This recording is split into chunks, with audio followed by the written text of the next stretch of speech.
Fala pessoal, tudo bem com vocês? Aqui é o Rodrigo, professor da Help Concursos, e no vídeo de hoje eu vou corrigir a prova de língua portuguesa do cargo de agente de suporte técnico, que foi realizada no último domingo pela banca Instituto Mais. Essa prova de português ela foi a mesma para outros cargos, como por exemplo de agente de fiscalização e assistente de SVO. Assim, como as questões de português foram as mesmas nessas provas, então a correção vale para todos esses cargos que eu falei. Beleza. Essa prova ela teve um texto, que foi o texto do Luiz Fernando Veríssimo, Lar Desfeito. Eu vou deixar aqui, se você quiser dar uma lida nele, dá uma pausa no vídeo, lê, que ele vai ser utilizado em algumas questões. Ok. Então, a primeira questão foi uma questão de interpretação de texto. Ela perguntou assim, a partir da leitura do texto, é correto afirmar o quê? Aí teve 4 alternativas. O gabarito dessa questão era a alternativa C. Lá falava que a mãe do Haroldo, ela se incomodava com o hábito peculiar da sua enteada. E o texto deixava claro que a mãe do Haroldo se incomodava, que a sua enteada, ela fazia barulhos, né? Com a mão na axila. Ela conseguia tocar o Danúbio Azul inteiro, espremendo uma das mãos na axila. E ela não gostava disso. Então, essa alternativa era a alternativa correta. Já a alternativa A dizia que José e Maria, que eram os pais da criança, tinham muitos desentendimentos. E isso não é verdade. Desde o início do texto, mostra que eles se davam muito bem, que eles nunca brigavam. Na alternativa B, lá diz que Vera sempre chorava quando conversava com a sua amiga. E era o contrário, quem chorava era a amiga, a nora. E nem é sempre que ela chorava de vez em quando. E lá na alternativa C, quando o Venancinho disse que coisa mais chata, ele não estava se referindo aos problemas que os pais dos seus colegas enfrentavam. Não, ele estava se referindo ao fato dos seus pais, José e Maria, nunca brigarem. Ele achava isso chato. Então, a única alternativa correta realmente era C. Vamos agora para a questão número 2. Essa questão deve ter enganado algumas pessoas. Se você fez ela com mais pressa, provavelmente você pode ter errado. Era uma questão sobre classes de palavras. Pegou uma frase do texto, né? Venancinho, o filho menor, também tinha amigos com problemas em casa. E aí pediu para o candidato encontrar nas alternativas qual dessas palavras grifadas tinham a mesma função que o também, na frase que eu disse. Veja aí que na frase principal, a frase do enunciado, o também ele não pode ser uma conjunção. Por que não pode ser uma conjunção? Porque as conjunções elas ligam duas ou mais orações. E se você prestar atenção, você vai ver que só tem um verbo, portanto, só uma oração. Além disso, não existe aí nenhum verbo que esteja subentendido, ou seja, um verbo que não está escrito, mas que nós podemos entender que ele está fazendo parte da oração. Nesses casos, aí sim nós podemos ter uma conjunção. Mas não é esse o caso. Nessa frase, realmente só tem um verbo, é só uma ideia. Assim, o também aí não pode ser uma conjunção. Mas qual será que é o papel que ele está desempenhando? Então, o também, quando ele vem sozinho, na maioria das vezes ele vai ter a função de advérbio. De acordo com a gramática de Evanildo Bechara, os advérbios eles exprimem pelo menos 15 circunstâncias. São elas: assunto, causa, companhia, concessão, condição, conformidade, dúvida, fim, instrumento, intensidade, lugar, modo, referência, tempo e negação. Mas existem outros, como por exemplo, a ideia de comparação. Nesse caso também se aplica mais aproximadamente a ideia de comparação. O Venancinho, assim como a outra filha mais velha, ele também tinha amigos com problemas em casa. Então veja que o também exerce a função de advérbio. Então, a gente precisaria procurar nas alternativas a única palavra que também exercesse essa função de advérbio. E aí você vai ver que somente a alternativa D, o muito, tem a função aí de advérbio de intensidade. Na alternativa A, o mas é uma conjunção. Na alternativa B, o nada é um pronome indefinido. E na alternativa C, infeliz é um adjetivo. Assim, a única alternativa, né, que tinha uma palavra da mesma classe do também era a alternativa D. Vamos agora para a terceira questão. Essa terceira questão, ela pediu em qual das alternativas existia um pronome reflexivo de reciprocidade. Mas o que é um pronome reflexivo?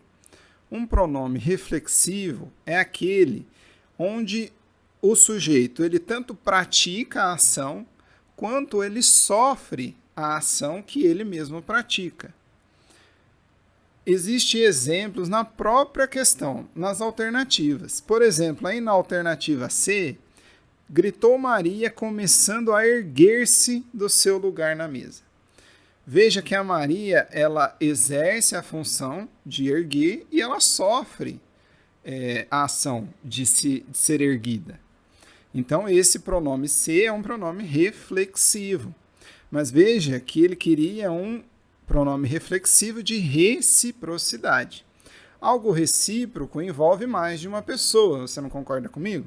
Então, duas ou mais pessoas têm que fazer uma ação e receber essa mesma ação. E aí você vai ver que somente na alternativa A existe um pronome reflexivo de reciprocidade. Veja aí, mas sempre nos demos muito bem. Essa frase se refere a José e Maria, né, que eram os pais das crianças. Eles nunca brigavam, eles sempre se deram bem. Então veja que aí sim há uma ideia de reciprocidade. Na alternativa B, o nossa é um pronome possessivo, então nem reflexivo não é. Na alternativa C, como nós vimos, era um pronome reflexivo. E na D também. A mãe do Haroldo tinha se divorciado do pai de Haroldo. Então ela havia se divorciado e havia praticado o ato de ser divorciada. Então, embora duas alternativas aí tivessem pronomes reflexivos, mas somente a A era um pronome reflexivo de reciprocidade. Então, gabarito, alternativa A. Agora, vamos ver aí a quarta questão. Essa era uma questão sobre pontuação. Essa questão não tem muito o que ficar comentando, né? O examinador ele só colocou vírgulas aonde não havia necessidade. E isso anulava a questão. O gabarito é a alternativa C.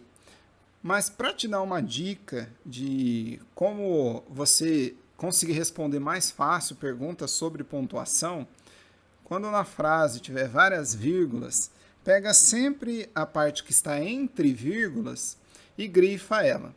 E leia a outra parte, né, o resto da frase. Se você vê que tem sentido o que está sendo dito, então aquela parte, né, aquele pedaço, aquele trecho que está entre vírgulas é uma informação a mais que o autor, né, que quem escreveu ali aquela frase, quis explicar. Então, esses termos, né, que ficam entre vírgulas são termos conhecidos como acessórios. Então, pode ser um vocativo, um adjunto adverbial. São termos que, na ordem direta, eles iriam lá para o final da frase. E se eles estivessem no lugar deles, aí também não precisaria de vírgulas. Mas o autor ele desloca esses termos para antes, né, na frase, para dar um realce, ou então para ficar mais fácil de entender. E aí esses termos eles precisam ficar entre vírgulas. Então veja aí no caso da alternativa C, olha, se a gente grifar esses termos que estão entre vírgulas e ler o resto, a gente vai ver que dá sentido, olha. Algumas famílias que enfrentam separações litigiosas precisam da ajuda de psicólogos ou do conselho tutelar. Então viu como deu sentido? Então esses termos grifados, eles são termos acessórios. Assim, a alternativa correta era a alternativa C de casa. Em todas as outras alternativas, as vírgulas elas estão colocadas ali sem motivo, o que deixa a pontuação errada. Vamos agora para a quinta questão. Essa questão eu achei uma certa sacanagem da banca. Por quê? Ela diz que é uma questão sobre ortografia e acentuação. Mas, se você perceber, vai ver que é uma questão sobre o uso do porquê, né? Dos porquês. Tá certo que o uso do porquê envolve ortografia e acentuação, mas a banca poderia muito bem facilitar a vida do candidato e já deixar isso claro. Porque até o candidato perceber que era uma questão de porquê, ele já perdeu um tempo que é precioso na hora da prova. Uma perda de tempo. Então, nessa questão, a banca só queria saber se você conhecia o uso correto dos porquês. Para a gente dar uma relembrada, o porquê separado, sem acento, ele é a junção da preposição por com o pronome que. E ele significa por que motivo. Esse porquê separado sem acento, ele sempre é utilizado no começo de perguntas.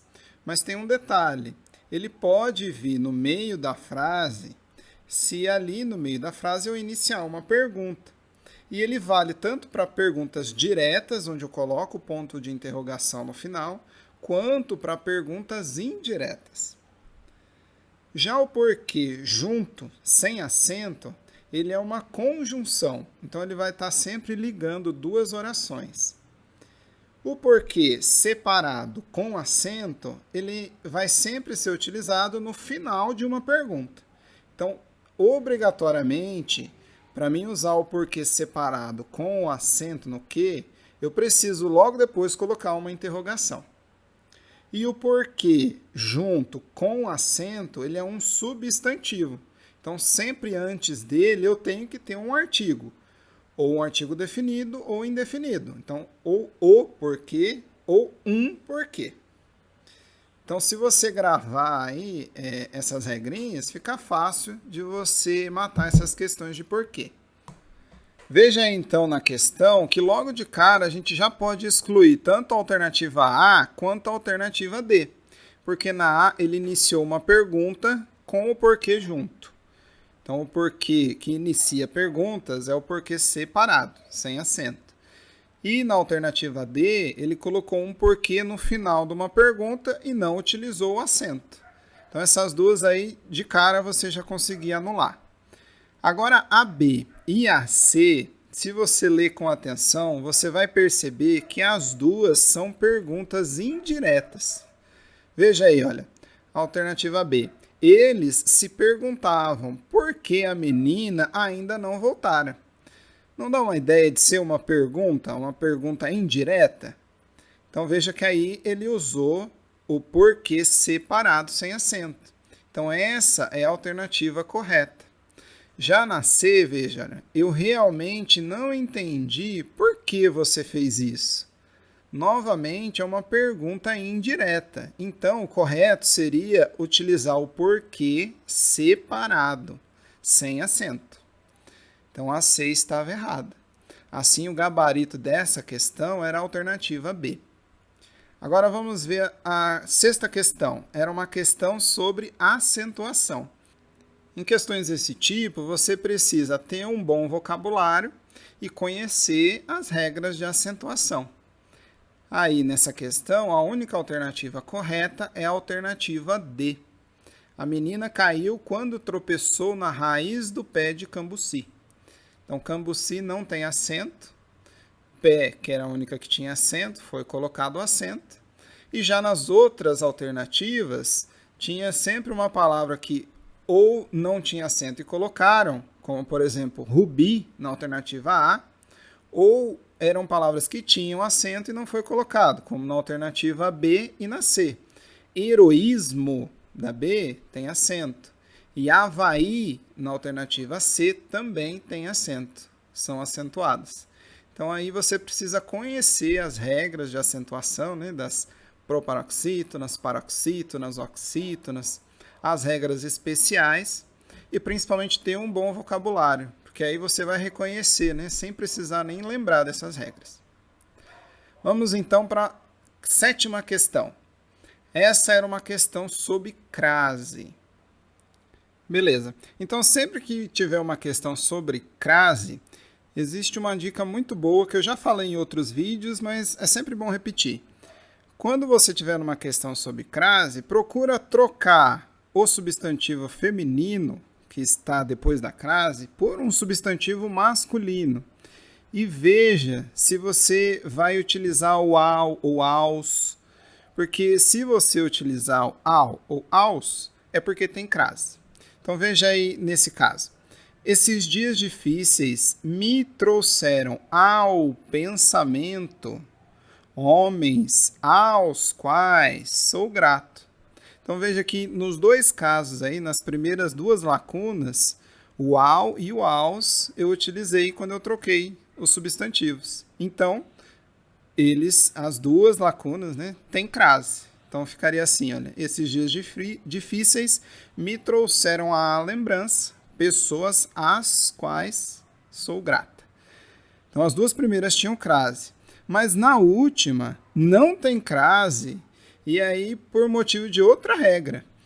A palavra sério, ela já é masculina, então não existe crase antes de palavra masculina. Então aí seria a sério, sem crase.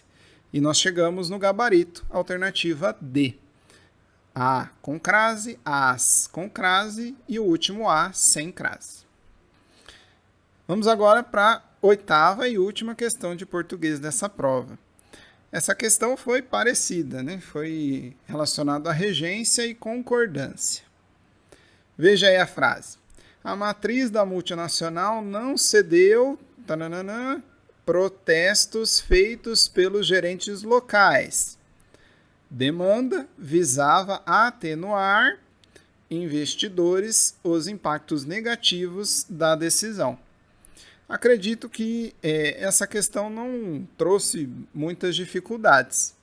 Só de ler a frase, né, preenchendo aí essas lacunas, você já conseguiria matar essa questão. Então a alternativa correta é a alternativa A.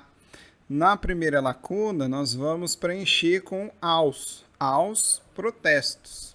Se você colocasse os, né, não cedeu os protestos, fica um pouco esquisito. Então, o correto é o aos. Na segunda lacuna, é cuja demanda. Cujas demanda ficaria esquisito novamente, né? Cujas demanda fica muito estranho. Então, o correto é usar a preposição cuja. E no final, novamente, aos investidores. Atenuar os investidores, embora tem pessoas que falam, né, de maneira parecida, mas você percebe que não está certo, né? Atenuar os investidores não ficaria adequado. Assim, o gabarito dessa questão é a alternativa A. Agora que nós já terminamos de corrigir essa prova de português, eu gostaria de deixar a minha opinião sobre o que eu achei da prova. Eu acho que essa prova ela não estava tão difícil, mas também não estava tão fácil, né?